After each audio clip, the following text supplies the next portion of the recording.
This is Eddie Hearn, Matchroom Boxing. You are watching Sporting Icons. You don't need to be anywhere else. Okay, so following the video that I uploaded earlier this morning on Conor Benn releasing a statement, there was a couple of things in that statement that I wanted to talk about, and I think that the two subjects that I want to talk about, I'm doing two separate videos, otherwise I'm making a really, really long video. So on this one, I want to talk about the part where, at least I get the impression, I don't know whether or how you lot feel about it, but I get the impression that Conor Benn is claiming that he's been stitched up by the laboratory because of how they've been doing the testing is not within their rules. They've been doing some strange skullduggery. They have. That's what Conor Benn's claiming. Now, firstly, for Conor Benn to put that out there publicly, he has to be confident that what he's saying is absolutely correct. Otherwise, of course, he could be sued by them. But if he is being stitched up, who's stitching him up? Who would organise for the laboratory to stitch him up? Who? Who would do that? And why would they do that? For what reason? Because, again, going by his statement, and I have read it a couple of times, it appears that what should happen in a test is that you do like your urine sample, it then gets sent off to the laboratory, and then they test it once, okay, everything's cool, discard it. Discard the B sample as well, because there's no reason to be testing it. But it appears that they they tested it multiple times in order to get a failed test. I mean, how does that work? So if you test it, no, that's clear. No, try it again, still clear. Right, wait a second, we'll test again? No, sorry, still clear.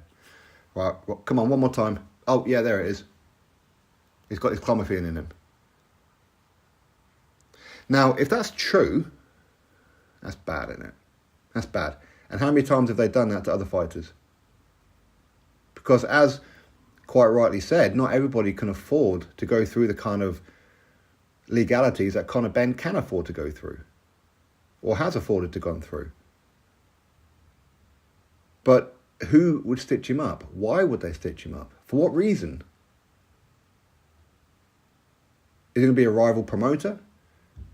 Is it going to be rival fighters? I mean, who would possibly ask the laboratory, or would know somebody at the laboratory, whether it be at VADA or through the WBC, however it was arranged, if it was arranged, who would do that? Why would they do that?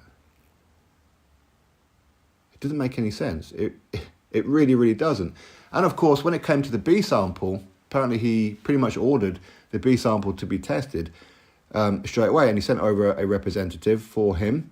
It was a lady apparently, and she went over there, and within their rules, your representative or whoever is allowed to be in the room and oversee the opening of the B sample, the testing, and of course overseeing the result and all that kind of good stuff.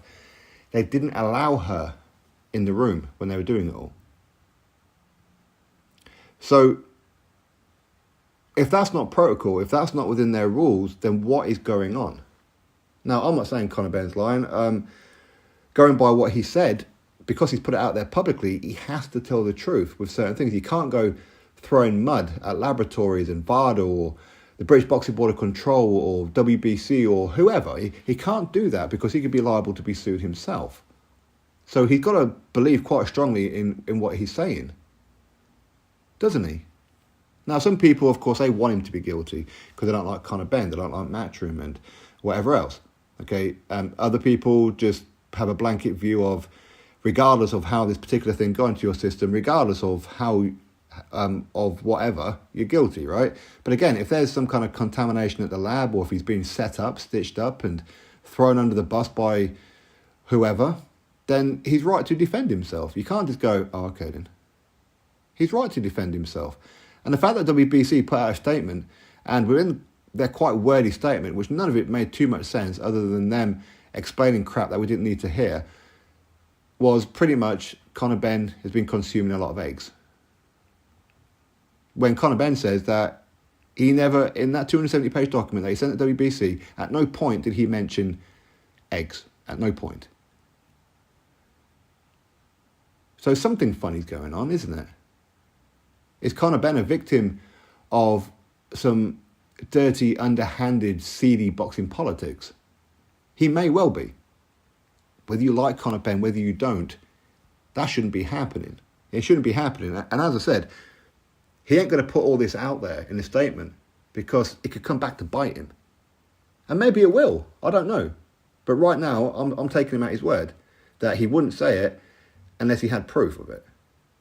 And if there's been some funny business at the laboratory, that needs investigating. Needs investigating.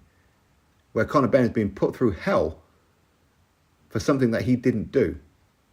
And it doesn't matter what comes up, whether it proves that the laboratory done it, whether they had video footage of the laboratory tampering with the test or whatever, then there's still going to be people out there, no, he's a cheat, he's a cheat, he's a cheat.